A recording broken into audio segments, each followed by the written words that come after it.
देखिए, कुछ लोग पूरी जिंदगी मेहनत करके पैसा कमाते हैं बट वो कभी भी अमीर बन ही नहीं पाते। लेकिन कुछ लोग ऐसे भी होते हैं जो कम एज में स्टार्ट करके अमीर भी बनते हैं एंड वो अपनी लाइफ को पूरी तरीके से एंजॉय करते हैं। ना इसका रीजन क्या हो सकता है, क्या आपने कभी सोचा? चलिए मैं आपको बताता हूँ। अब यहाँ पर ना हम एक कहानी लेते हैं और ये कहानी दो दोस्तों की है जिसमें एक का नाम सैम है और दूसरे का नाम जॉन। दोस्तों, सैम महीने का लाखों रुपए तक कमाता है। एक्चुअली वो एक एम्प्लॉय है और प्राइवेट फर्म में काम करता है। दोस्तों, भले उसकी सैलरी लाखों में है बट उसके EMI, लोन्स, बाकी के एक्सपेंस को काट देना देन उसके पास बेहद कम पैसे बचते हैं। वो डेली ऑफिस जाता है, वहाँ अपनी वर्क पूरे करता है एंड घर आकर खाना खाकर सो जाता है। इवन वो वीकेंड को अच्छे से एंजॉय भी नहीं कर पाता। अब ऐसे ना वो अंत तक काम करते ही रहेगा। भले उसकी इनकम बढ़ेगा लेकिन एक्सपेंस वो और तेजी से बढ़ेगा। दोस्तों, इस तरह सैम कभी भी फाइनेंशियल फ्रीडम अचीव नहीं कर सकता और ना ही कभी अमीर बन सकता है। वहीं पर दूसरी तरफ उसका दोस्त जॉन है जिसे कॉपी राइटिंग की स्किल आती है। वो कॉपी राइटिंग से महीने के 5 से 8 लाख तक कमाता है बट वो इन पैसों को खर्च नहीं करता। उसके पास ना अलग अलग 2 से 3 असेट्स हैं जिससे उसको महीने के 60,000 तक की अर्निंग होती है। एंड दोस्तों, जॉन अपने जॉब छोड़ भी देना बट फिर भी उसे ये अर्निंग होते रहेगा।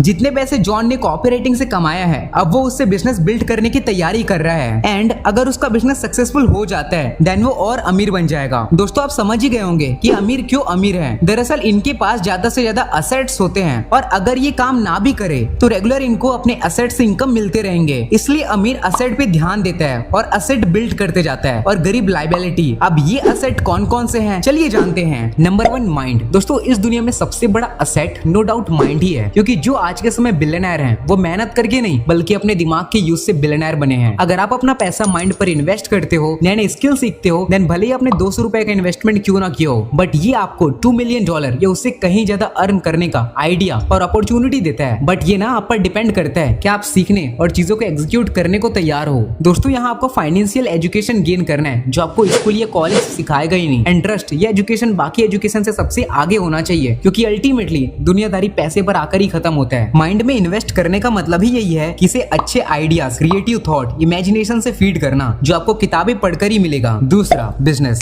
दोस्तों, आज जितने भी बड़े बिलियनर हैं जैसे कि टाटा, महिंद्रा, अंबानी, अडानी, ये ना बिजनेस करके ही आज अमीर हैं। अब यहाँ पर आप कह सकते हो कि यार बिजनेस में तो रिस्क है, बेहद पैसा लगाना होता है और अगर रिजल्ट नहीं मिला देन क्या। बट दोस्तों, इस दुनिया में 90% बिलियनर सेल्फ मेड बिलियनर हैं जिन्होंने रिस्क लिया। उन्हें ना अपने आइडिया और एग्जीक्यूशन पर पूरा बिलीव था एंड वो खुद का आज कुछ बड़ा कर सके। आज के समय में बिजनेस करना उतना टफ नहीं है, क्योंकि अगर आपके पास लोगों के बर्निंग प्रॉब्लम को सॉल्व करने जैसा अच्छा आइडिया है एंड आपने इस पर काम किया देन प्राइवेट इन्वेस्टर से लेकर एंजल इन्वेस्टर तक वो आपके बिजनेस में पैसा लुटाने को तैयार हैं। इनसे आपको काफी कुछ जानने और सीखने को भी मिलेगा एंड अगर आप फेल भी हो जाते हो देन उतना ही लॉस होगा जितना आपने इस पर पैसा लगाया हो। देखिए, ओयो के फाउंडर रितेश अग्रवाल जो खुद आज एक बिलियनर हैं, उन्होंने ओयो खुद के पैसों से नहीं बल्कि बहुत से इन्वेस्टर के पैसों से खड़ा किया है। तीसरा, अगर आप खुद का बिजनेस स्टार्ट नहीं करना चाहते देन आप स्टॉक्स के थ्रू बिजनेस में इन्वेस्ट कर सकते हो, वो भी स्टॉक मार्केट इन्वेस्टर बनकर। दोस्तों, वॉरेन बफेट जो खुद आज एक मल्टी बिलियनर हैं, इन्होंने स्टॉक मार्केट के थ्रू अलग अलग बिजनेसेस में इन्वेस्ट किया है एंड वो आज उन कंपनी के बहुत से शेयर ओन करते हैं। देखिए, अगर आपको पोटेंशियल इन्वेस्टर बनना है देन आपको इसे अच्छे तरीके से सीखना होगा, कंपनीज के इंट्रिंसिक फैक्टर को समझना होगा एंड सोच समझ करके ही आपको इन्वेस्ट करना चाहिए। दोस्तों, अगर आप स्टॉक मार्केट को डीपली समझ लेते हो देन वाकई ये आपके लिए बहुत ही बड़ा असेट साबित होगा। चौथा, इक्विटी फंड। दोस्तों, यहाँ आपको रेडीमेड स्टॉक का पोर्टफोलियो मिलता है जिसमें लॉन्ग टर्म में लॉस के चांसेस बेहद कम होते हैं एंड अगर आप कंफ्यूज हो कि आपको कौन सा म्यूचुअल फंड चूज करना चाहिए देन सिंपली आप इंडिया की इकोनॉमी में इन्वेस्ट कर सकते हो, जैसे कि सेंसेक्स और निफ्टी। इसमें ना आप छोटे से अमाउंट से भी इन्वेस्टमेंट स्टार्ट कर सकते हो जहाँ आपको SIP का जादू देखने को मिलेगा। पांचवा,